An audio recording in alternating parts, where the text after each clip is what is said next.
cardiac cycle. And when a certain part is contracting, which valves are open and which valves are closed, right? If something is open, the blood is going to flow through it. If something is closed, right, we're not going to go through that. So be sure that you've got this back to the front of the head, right? Because we're going to talk all about this for this whole next section. Let's add to our anatomy knowledge, which is basically the pictures with all the arrows.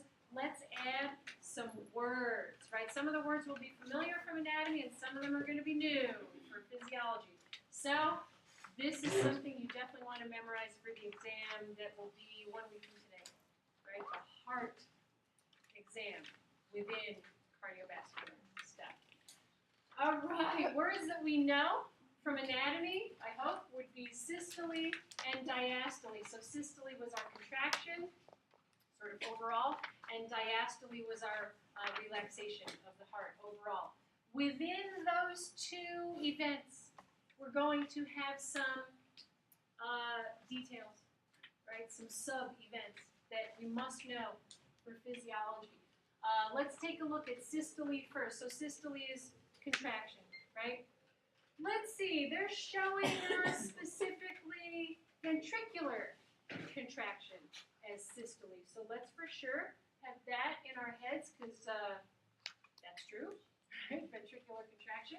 And we see here the ventricles contracting, starting to contract. But remember, way back at the beginning of muscle tissue in general, we had our official physiology definitions of contraction and relaxation. And we said back then that contraction was really the formation of cross bridges and tension in the muscle fiber. It did not have to be shortening, right?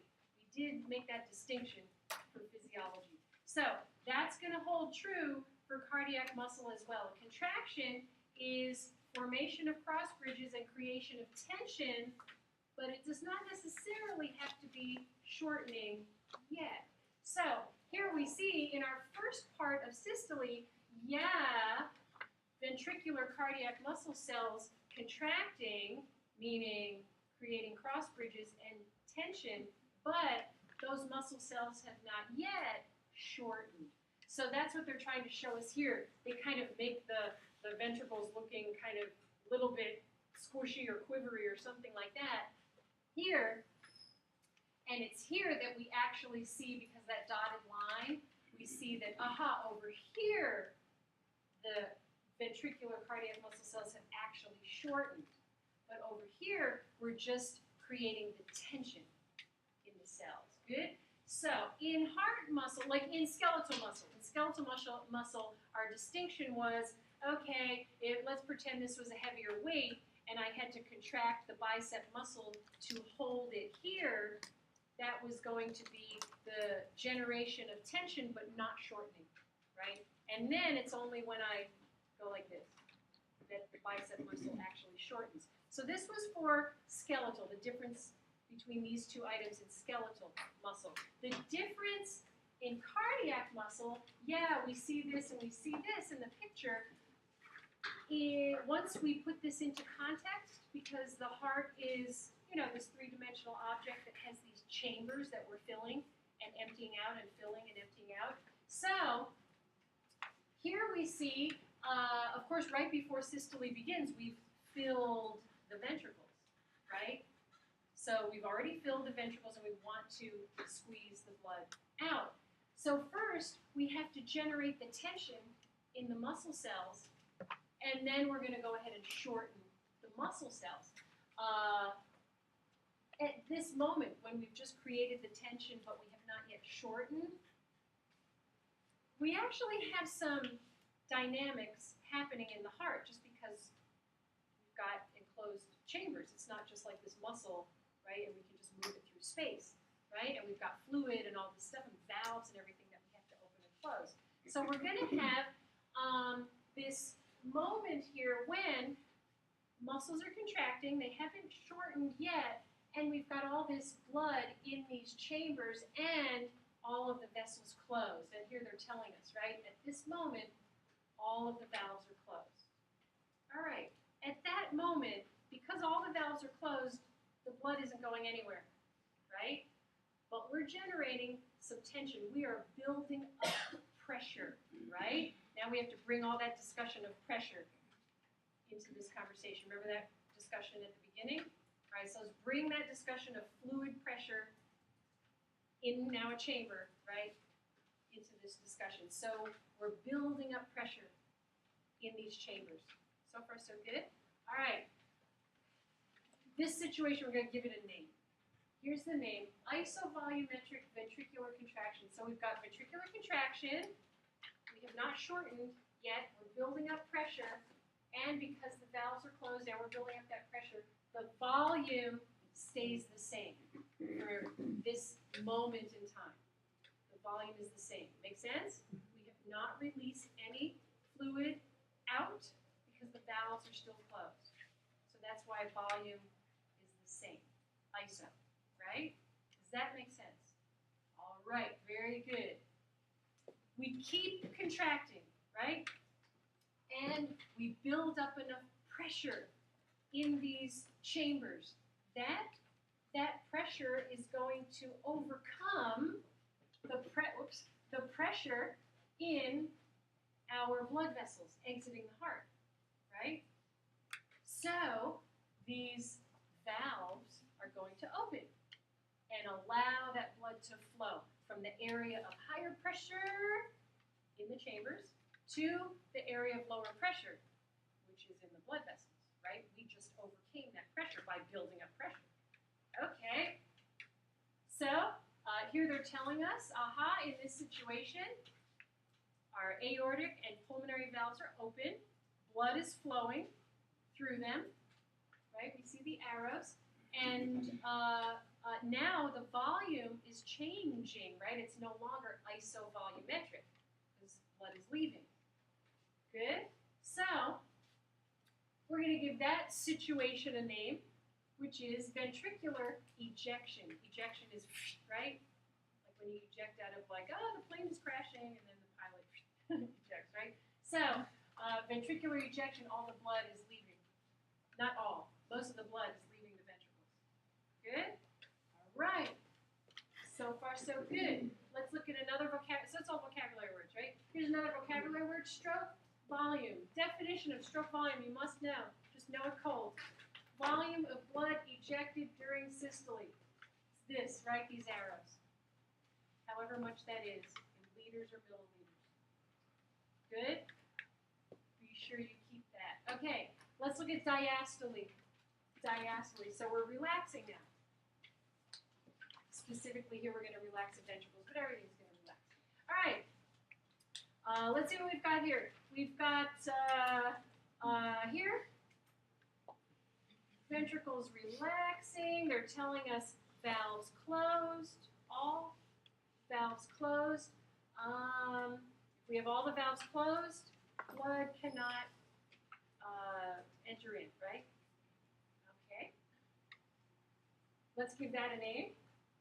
Isovolumetric ventricular relaxation. So ventricular relaxation, isovolumetric because the volume is not changing. Nothing is entering in. So far, so good. So this is going to last just for a moment. Just for a moment. All right. Let's look at this situation.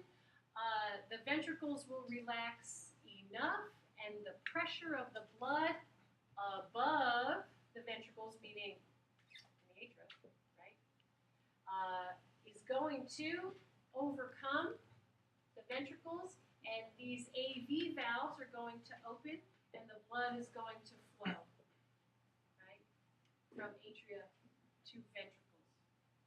Good? So, we'll give that situation a name, ventricular filling. That makes sense, right? We should know that one from anatomy. That's pretty easy. Okay, great. At the end of ventricular filling, we do have a little, or we have that atrial contraction. We'll call that an atrial kick. When we get to our next diagram, we'll call it atrial kick. And that squeezes just a little bit of extra blood into the ventricles to be really sure that we're as full as possible in the ventricles so that we can then go to here and eject as much as possible. Good? All right, so this slide, just, you gotta know that one cold. All right, let's see.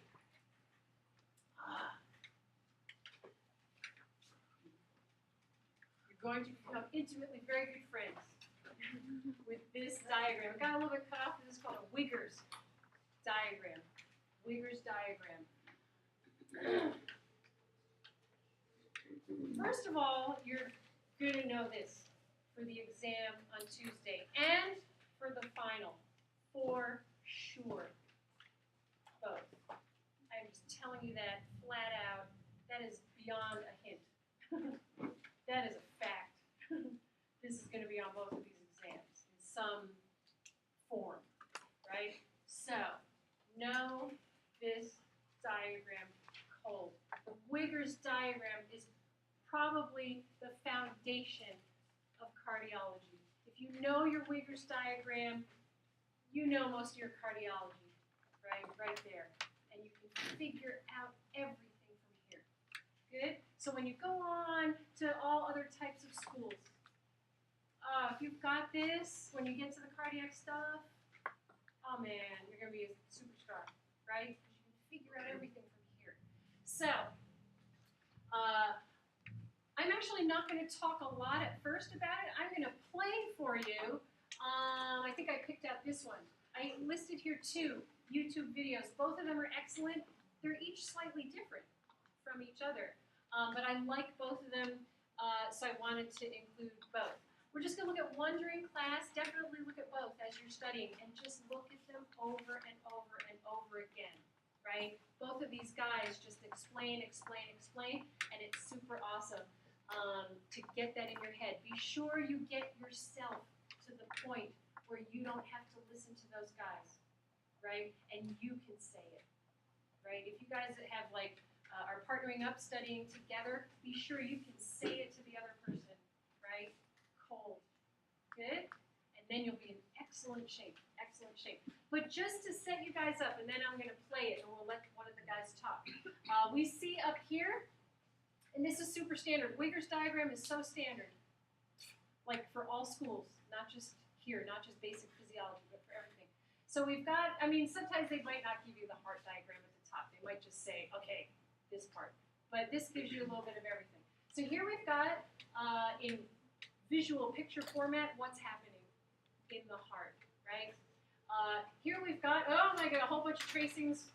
We'll go over that. A whole bunch of tracings. Basically, they're all measuring pressure in different locations over time. All right, so we've got that. And here you see labels. There's aortic pressure. Here's left atrial pressure, left ventricular pressure. So you know, right, which line. We're measuring pressure in the aorta, that purple line. Here, this blue one right up here, we're measuring pressure in the left atrium. Good? So you just look at which line are we looking at. This big one that goes all over the place, left ventricle. All right, so far so good. Here, this section of the graph, instead of measuring pressure, here we're measuring volume. So look at your y-axes. Good? Here, pressure. Here, volume, specifically left ventricular. Volume. So be sure, right, that you know where you are in the graph. And are we talking about pressure or are we talking about volume? 2 different things, right? Okay, but here's volume. If it's volume, that has to do with the blood itself, right? And perhaps that flow of blood, right? Because the volume will change over time as we pump and relax and pump and relax, right? Eject and fill, eject and fill. So here we're measuring left ventricular volume, and is the left ventricle full or is it almost empty? Filling. Full, right? Make sense? Because it's how much blood is in the ventricle at any moment in time. Here we have an ECG tracing. We know that already, right? And you just match up what's happening when. All right, so far so good. Here we have heart sounds. This is not always in every standard Wigger's diagram, but I like it in our book because they do include it in here. So we've got heart sounds. Here's our first heart sound, second heart sound, right? Love dub, which we should remember from anatomy. I like it that they included that in here. And here we have our vocabulary words that we reviewed from the previous slide. Diastole, systole, we've got some, right, our little sub-events in systole, and then coming back to diastole and dividing that into our little sub-events. And here we've got our key for 1, 2, 3, and 4 on this bottom section. Ventricular filling. These are the vocabulary words, right, from the previous slide. Isovolumetric ventricular contraction and all the rest. Good, so you just match it up 1, 2, 3, 4. All right, so far so good. Let's play this video. And the guy is going to talk you through, you see all these numbers, right? In the book, of course, these numbers correspond to a whole bunch of text, right? I did not include all that text in here because it makes it look very ugly, like visually. It's completely scary to see all those words because there's so many numbers in here. But, of course, feel free to either look in the book or you can just listen to the guys talk and get, right, and like absorb that and then be able to say it, right? Describe it in your own words. And that would be fun. Good? All right, so let's watch the guy. Or listen to him. Watch too. Let's see. I picked this one to show in class, interactive biology. But like I said, they're both great. They're just, each one is a little bit of a different take, right, on just whole Wigger's diagram. Let's see. Where we're making biology fun. My name is Leslie Samuel, and in this episode, episode 52, I'm going to be talking about the cardiac cycle. And when I say the cardiac cycle, I'm talking about all of the events that happen with one complete heartbeat. So we're going to go into the details of this. There are a lot of details, but we're going to try to break it down one step at a time to make it as easy and as fun as possible. So let's get right into it. Here we are looking at the entire cardiac cycle. We have this graph here that shows a number of details. And to make this as easy as possible, what we're going to do is we're going to take everything and break it down one section at a time. So I want you to follow me on this. Like I said, we're talking about one complete heartbeat. And with one complete heartbeat, I'm talking about the contraction and the relaxation of the atria and the contraction and the relaxation of the ventricles. Anytime I say contraction, I am referring to systole, which is the same as contraction. And when I say relaxation, I am referring to diastole. So, what we're going to do is first I'm going to describe what all of these things show, and then we're going to take it one stage at a time. Here we're looking at the phonocardiogram. In other words, we're looking at the sounds that we hear when the heart beats, when we go through the different stages of the heartbeat. Then, here we're looking at the electrocardiogram, and we've looked at that in a previous episode. You can always revisit that to get a good understanding of how the electrocardiogram, or the ECG, or the EKG works. Then we're looking at the ventricular volume. In other words, we're looking at the amount of blood, the volume of blood in the ventricle, and specifically we're looking at the left ventricle. Then, here in blue, we are looking at ventricular pressure, so that's the pressure in the left ventricle. Here in gray, we're looking at the atrial pressure, so the pressure in the atria. And then, last but not least, we're looking at the aortic pressure, and that's the pressure in the aorta, which is this structure right here, which sends the blood from the heart to the rest of the body. So that's an overview of what we're going to be looking at. Now we're going to take it one section at a time. This has a lot of details in it. It summarizes the entire cardiac cycle. So we're going to take it one step at a time and get a good understanding of what is going on. And actually, I am going to start right in this section here. And the reason I'm going to start here is because here we have showing the PQRS complex and the T wave. This is one full cycle, and this is one full cycle, but this is labeled differently, so we're going to look at that. And we're going to start by looking at the electrocardiogram. First thing we're going to see is we have the P wave. And if you remember from a previous episode, the P wave represents atrial depolarization. So we're talking about the depolarization of the atria. Once this happens, that is going to cause the atria to contract. So let's jump up here and look at the atrial pressure, and you can see here, right after the P wave, we get this increase in pressure in the atria. That is when the atria are contracting, and that is why we see that increase in pressure as a result of the depolarization of the atria. So once again, the P wave represents atrial depolarization. That is going to cause atrial contraction, or as you can see here, atrial systole. What that is going to do is that's going to push the last bit of blood from the atria, which is this part over here. Let's show it with the blue pointer. From the atria into the ventricle. So we're going from the left atrium to the left ventricle when that contracts. And that is why we see this quick increase in the amount of blood in the left ventricle. So we get an increase in ventricular volume right after the atria contract.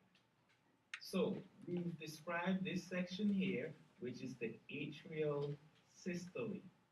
And then after the P wave, we then get the QRS complex. Once again, we've covered this in a previous episode. I think it's episode 48, where we talk about the EKG. The QRS complex represents the depolarization of the ventricles. And of course, once the ventricles depolarize, that's going to cause the ventricles to start to contract. Just like after atrial depolarization, we get atrial contraction. Now, after ventricular depolarization, we also get ventricular contraction. So that is where we're starting this phase of systole, where the ventricles are contracting. However, there is this short period here, and you can see here the same period. It's called isovolumic or isovolumetric contraction, and that is when these valves, the atrioventricular valve and the semilunar valve, are closed as there's a buildup in pressure. And you can see there's a significant increase in pressure here during this stage of isovolumetric contraction. Of course, the volume of blood in the ventricles are staying the same. So here you see the left ventricular volume is staying the same. At a certain point, we will have enough pressure in the ventricle to cause this semilunar valve to open so that you can pump the blood into the aorta. Now, at what point is that? Well, you can see here the aortic pressure is somewhere around 80 millimeters of mercury, as you can see here. So once we have enough pressure to overcome the pressure in the aorta, that's going to cause the valve to open, and then the blood can be sent to the aorta, which can then go to the rest of the body. In the case of the ventricular volume, when those valves open and the blood leaves, that's going to cause the ventricular volume, the amount of blood in the ventricles, to decrease significantly. Why? Because the ventricles are contracting. We're sending the blood out to the body so that it can go to the muscles and to the organs that need blood and oxygen and all that good stuff.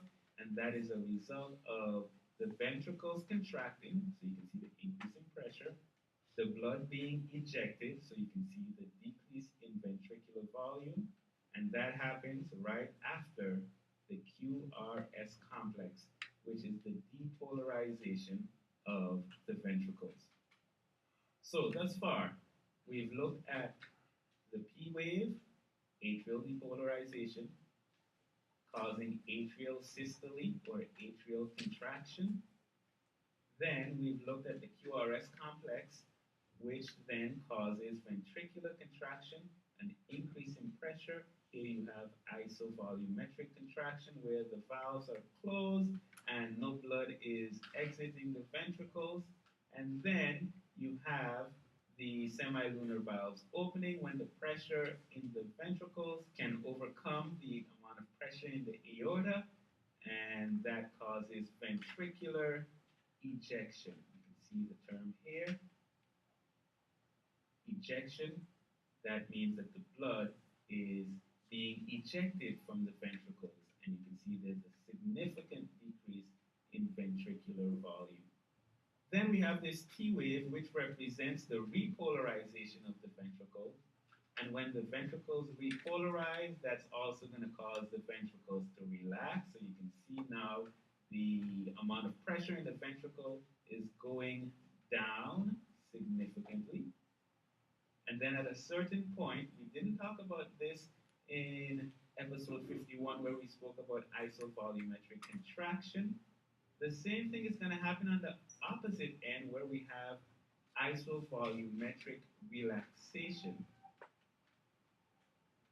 And that's because the valves are closed, the pressure is decreasing, so you're going to get a significant drop in pressure while the volume of blood in the ventricle is staying constant. Then once that's done, the ventricles are relaxed, the atria are also relaxed, then we can get ventricular filling where blood is being sent back. You can see here during relaxation, this is where the filling happens. Blood is coming back from the body, blood is coming back from the lungs and entering the ventricle. So the ventricular volume is going to start going up again. It's going to increase, as you see here, the full thing increases until we get that P wave again, which causes atrial depolarization, and the cycle continues. Now, there's one thing we didn't look at as yet, and that's the phonocardiogram. And you can see here we have a signal here, a signal here, a third signal here, and there's actually even a fourth signal. And what this represents would be the sound of the heartbeat. When you listen to the heartbeat, you usually hear a lub-dub sound, lub-dub, lub-dub, lub-dub. And what that refers to would be the first and the second sound that you see here. Yes, there's a third sound and there is a fourth sound, but you don't hear those because they're not strong sounds. The two main sounds that you hear are the first and the second. And what that refers to is the closing of these valves. So at this point, after the QRS complex, where the ventricles depolarize and the ventricles start to contract, when they start to contract, that's going to cause an increase in force closing the valve, closing this atrioventricular valve. And when that valve shuts, you're going to hear that first sound, the lub sound. And then here, where the ventricles relax, after sending all of that blood out, you're going to get a closing of the semilunar valves. And you're going to hear the second sound, which is the dub sound. So you get lub, dub, lub, dub, lub, dub. And that is the heartbeat that you hear. This third sound here is when the ventricles are being filled, and as the ventricles are being filled, there's going to be some turbulence in there, and that's going to cause a third sound, but you don't hear that as much because there are no valves that are closing or anything of that sort. It's just blood that's flowing. The fourth sound that there is represents the filling of the atria with blood. And of course, since the atria are significantly smaller than the ventricles, that sound is going to be even softer. So you don't even see it in this phonocardiogram. But this shows the entire cardiac cycle. I hope that now that we've gone through all of the details, this entire graph does not look as intimidating as it might have looked when we first started. And you can always revisit some of the previous episodes. In episode 48, we deal with the electrocardiogram. We talk about isovolumetric contraction in episode 51. And there are a few other episodes covering other details involved in this process. That's all for this video. Of course, you can visit the website at interactive-biology.com for more biology videos and other resources. That's it for now, and I'll see you in the next one.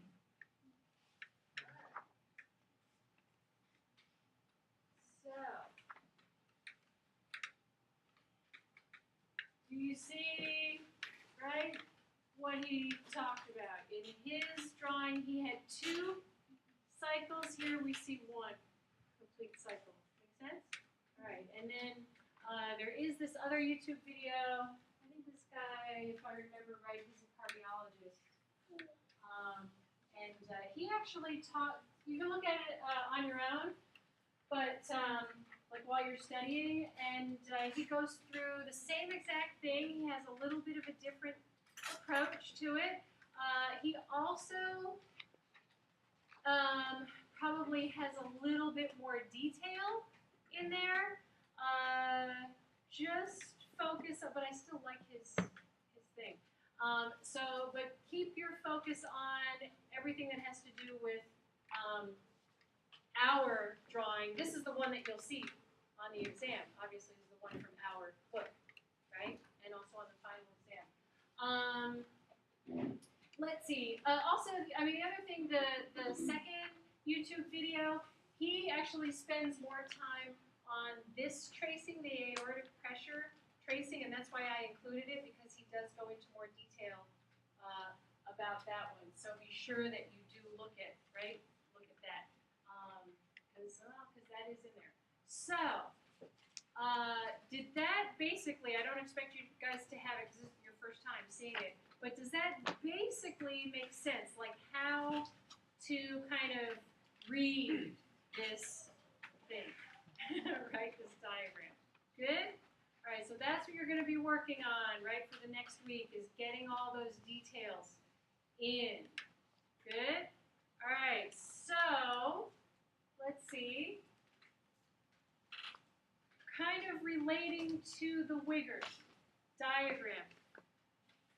We can also look, wait, let me just point out the Wiggers diagram, to be sure. We're mainly focusing on really that left side of the heart, right? We see here left atrial, left ventricular, right? And then aorta coming out of the left side, right? So this is focusing on systemic circulation. But we know that there's pulmonary too, right? And that system, I mean, it's part of the whole big same system, but yet it is separate. Like even in anatomy, we kind of looked at it as like this separate thing, and we had that little anatomy review, and we had the pulmonary system kind of diagrammed up at the top, and then systemic kind of diagrammed out at the bottom, and we always seem to like separate them out, right? Okay, well there's a reason. For physiology, there's a big reason why we separate them out. It's not such a big deal in anatomy, but it's a very big deal in physiology.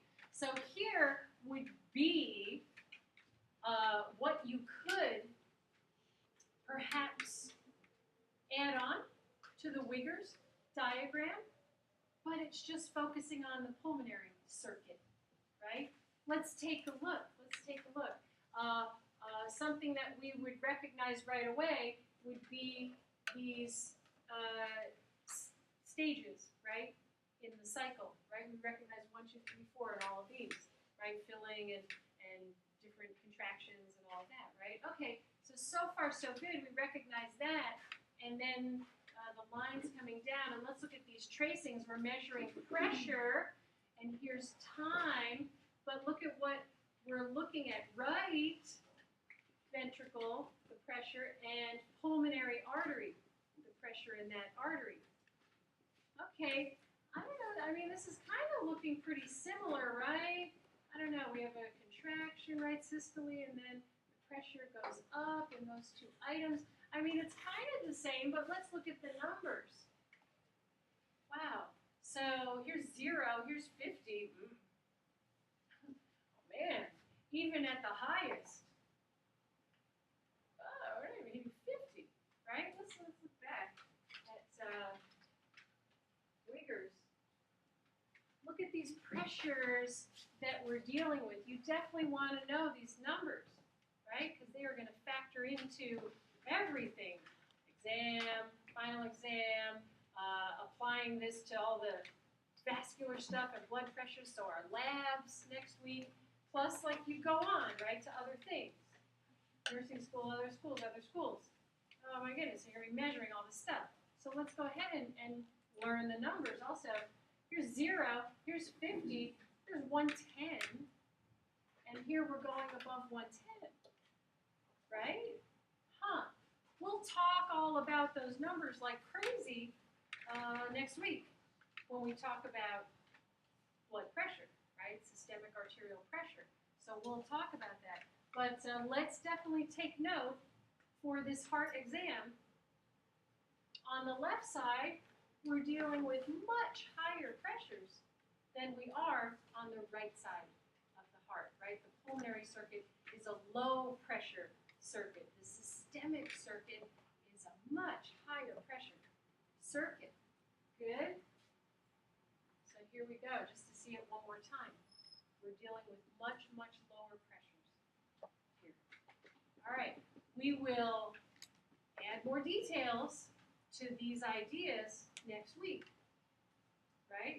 When we deal with blood pressure. All right, but we're going to mention this much for now. All right, he started talking about valves, right? Valves and heart sounds. I have in another, I think it might be even the next slide, I have a link to a video where you can actually listen to some recordings of heart sounds. You can go through that at home. I'm not going to test you on the subtleties of all the different heart sounds. Of course, that's the job. The people who are going to test you would be like cardiologists once you're in nursing school or medical school or whatever, right? That's that, once you've really had good practice listening to many, many different people. But it's just something that you can listen to if you want to, right? Get some more ideas. So that's fine, but I'm not going to test you on that stuff. But let's have this discussion of maybe some things that might lead to abnormal heart sounds. So far he talked about normal heart sounds, and specifically first and second heart sounds. And then he did mention the additional heart sounds that are really blood flow, right? And even within first and second heart sounds, which are valves actually closing, even within those, once you get to be very good with your skills of auscultation, which are listening to heart sounds, you will be able to bring out the separation of the two sounds within the first heart sound and the two sounds within the second heart sound, which are, because we have 4 valves, right? So we have to account for all 4. The AV valves do not close absolutely simultaneously, and the aortic and pulmonary valves do not close absolutely simultaneously, right? We've already mentioned we have 2 different pressures going on 2 different sides of the heart, so it has a lot to do with that, right? So when you get very good with your skills, you will actually be able to distinguish, right, between aortic and pulmonary and the 2 AV valves. Good? All right. So having said that, and that's all, future stuff in your training. That's fine. Having said all that stuff, we can say that if your valves are healthy, you'll have those sounds, right? And they'll be nice and clean sounding. And here we see normal valve that's open. We've got some nice direct flow through that valve. So when a valve is open and it's normal and everything's good, it's quiet. So you're not going to hear any extra sounds. And then when that same valve closes, it'll make a nice clean sound, right? When the flaps hit each other. Once it closes, let's say after you hear that nice clean sound, we're not going to have any additional flow. It's closed, right? So also quiet. So you hear your one clean sound, and that's it. All right. Here we've got two different situations where we have not normal valves. So here we've got something called the stenotic valve. I'm not going to test you on like the details of the abnormalities, but again, by talking a little bit about abnormalities, we can understand better what's normal. So here we've got a valve that's called stenotic, and what a stenosis is a narrowing of the valve. Maybe there's some sort of buildup of something on the valve. And this is the way they've drawn that, right? It looks, right? It doesn't look nice like that. So we see here, oh, when the blood flows through, see how it's turbulent, right? So that creates turbulent flow, which creates sound. It's not smooth and silent, so we get sound while the valve is open. We're expecting no sound, but we hear like a as it kind of squeaks through that stenotic valve, right? So we'll have a particular set of sounds for this. Here's a different type of abnormal valve, which is called insufficient valve or insufficiency. This valve is leaky, so when it closes, oops, it doesn't make a nice seal, and for some reason, oops, we might get some leakage, right? So we close, oops, and it leaks a little bit. So it's while that fluid is leaking, here they're showing a leak back, right? So we get a little backflow, and that creates sound when we're expecting silence, right? So this sound is more of like you get a, right, after the sound. So, abnormal sounds. Very good, very good. This was that link to, if you want to listen to different heart sounds, and they include some murmurs in there, so that's pretty cool. Murmurs are all the abnormal sounds. All right, so, wait, let me see. I think you're in a super good spot. Awesome, we're almost there. Perfect. Awesome. So, good.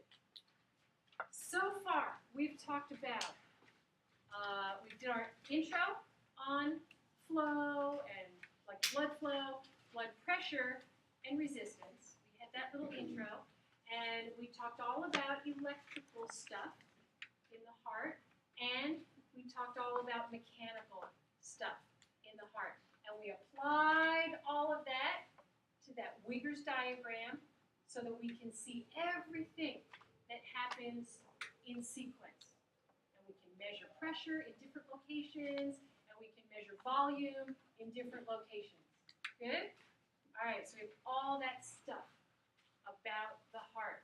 We're so not done with the heart. That's why this takes us 2 days to talk about, because now we have to take all that stuff that we set up in the heart and now put the heart in the body.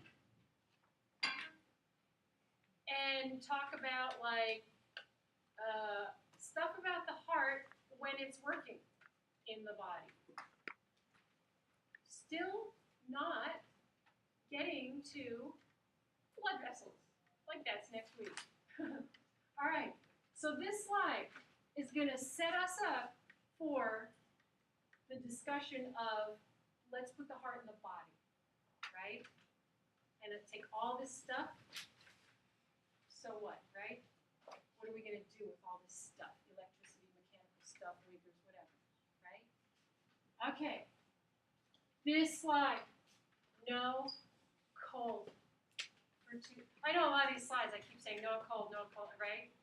Like probably, I think I've said at least for 3 slides today, at least. So, I know that. Yeah, those are the ones, you know. If you know those cold, you can figure out all the rest of the slides around them. So, this slide, know this one cold for next Tuesday.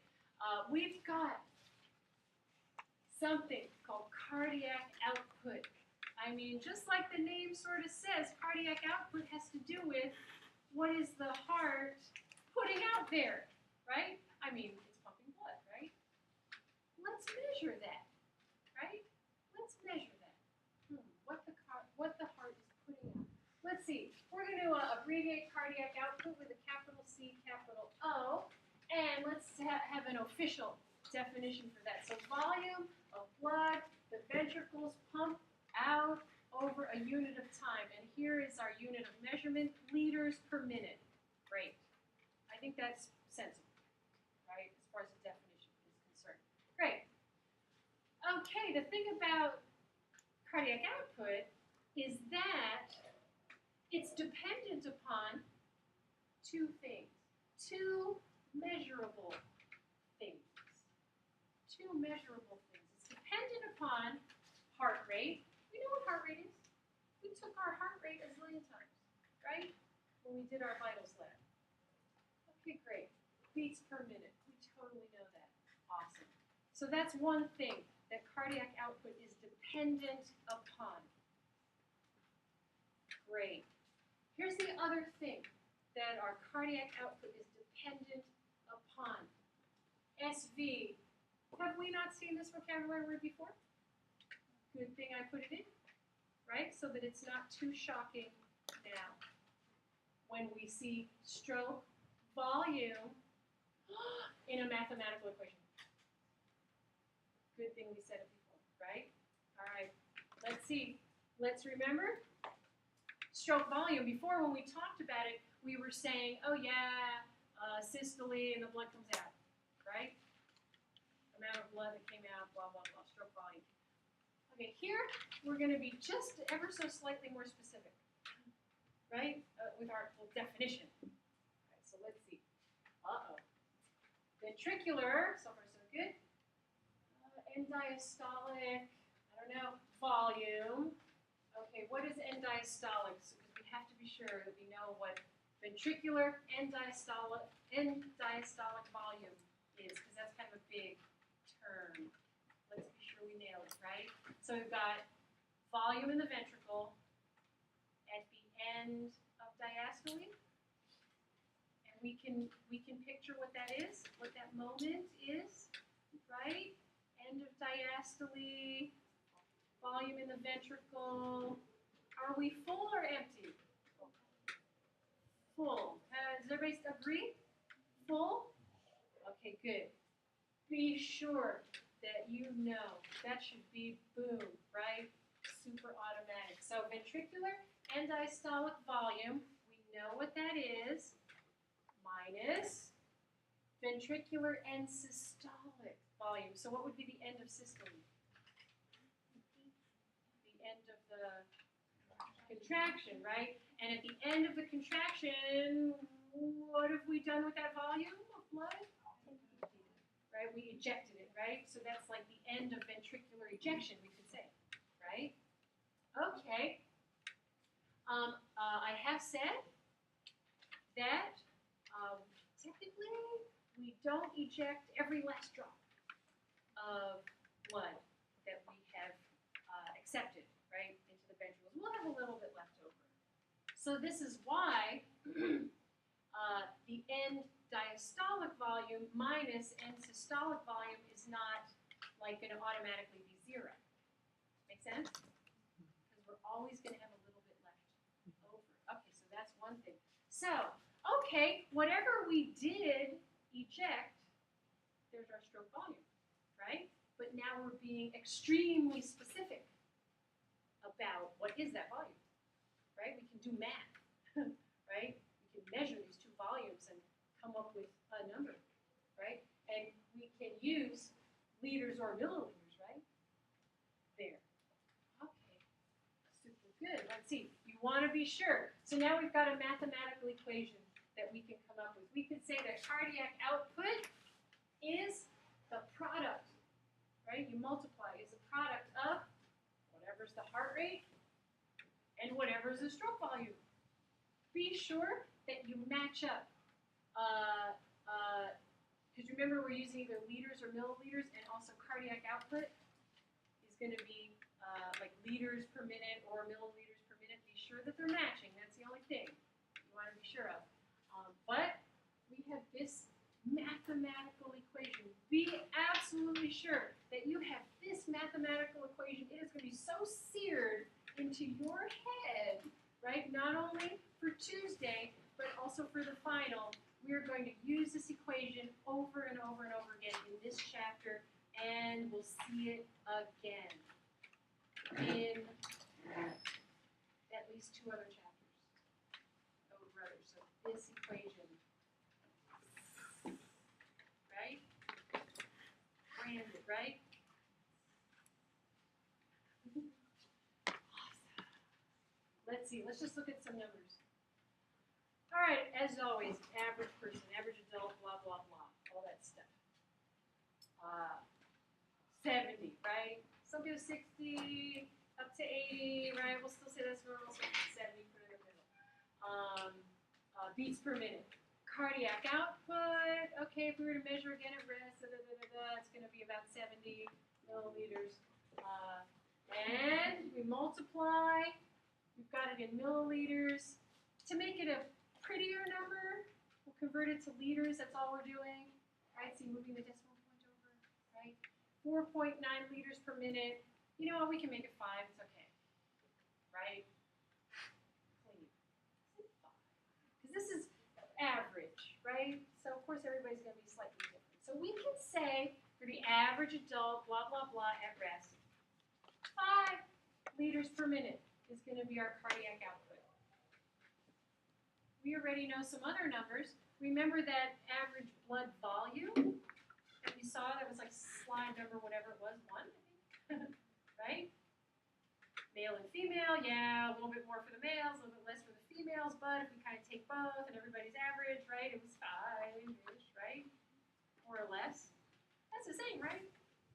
5 liters per minute, and we have 5 liters for most people. What does that mean? How often are we circulating that whole volume?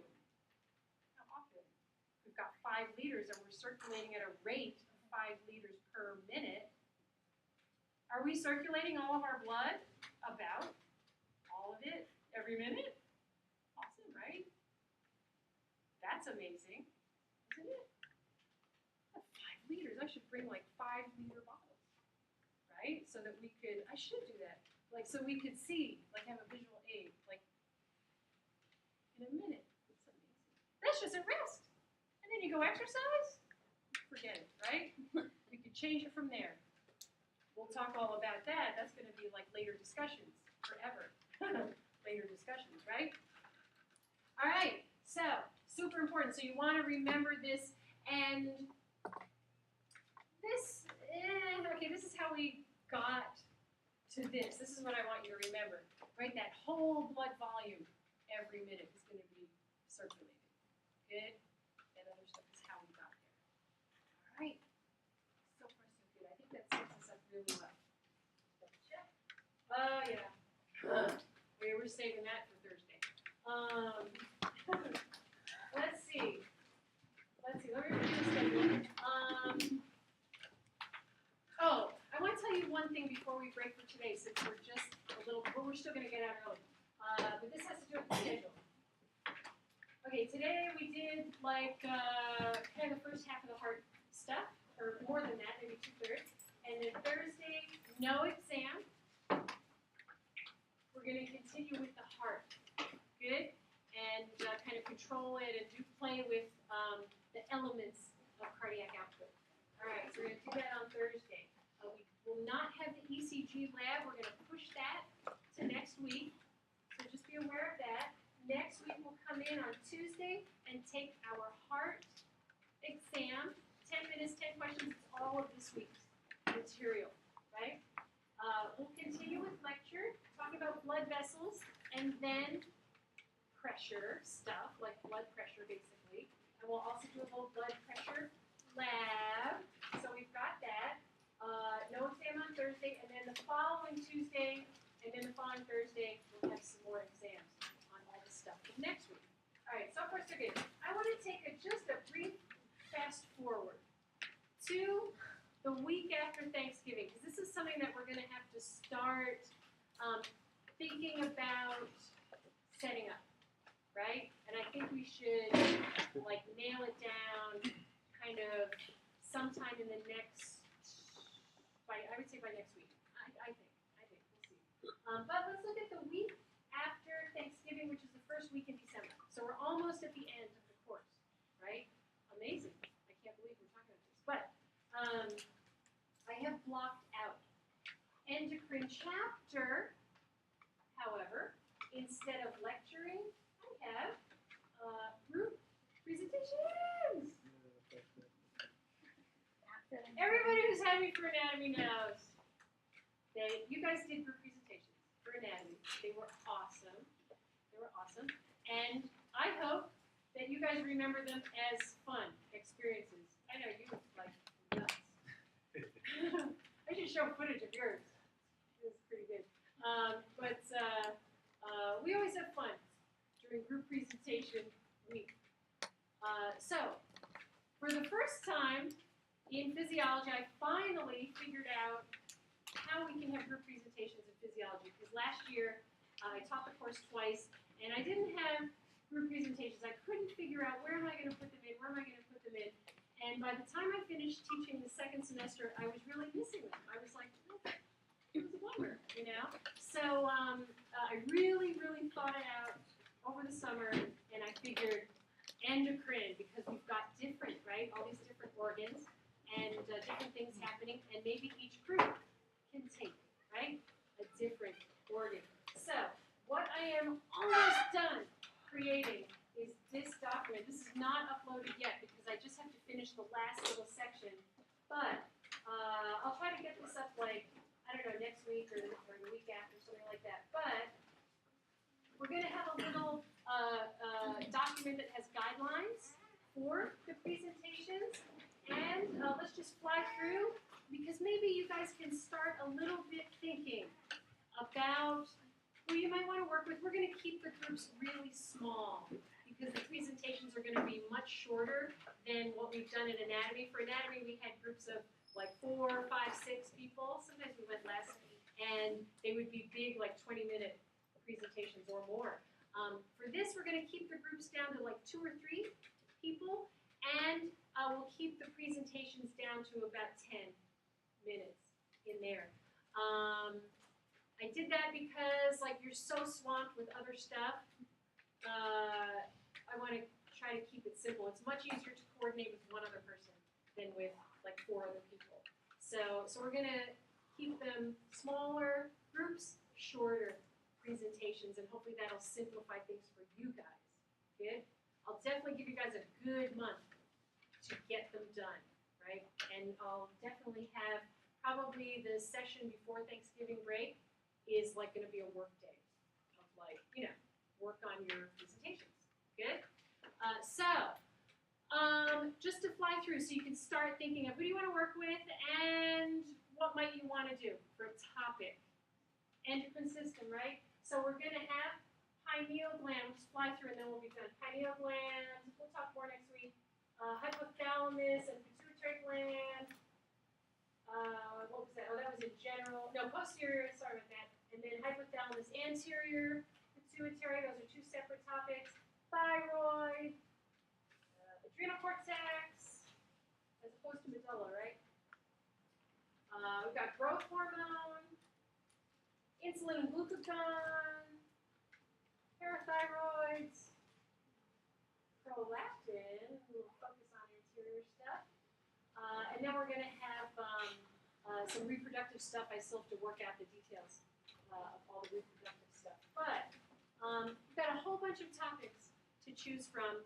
And like I said, we'll keep the groups limited to like 2 or 3, right? So, I don't know. How many tables we've got? Just, I mean, it doesn't have to be these groups, but I'm just looking at like 1, 2, 3, 4, 5, 6. On this side, we have 1, 2, 3. Oh, so we have like 12, right? So we'll end up with like 12-ish groups. I'll probably end up with like 12-ish topics. Somewhere in there. You don't have to work with the people at your tables. You can do whatever you want. But I'm just good. So a little bit starting. I'll try to finish this out, post it like next week or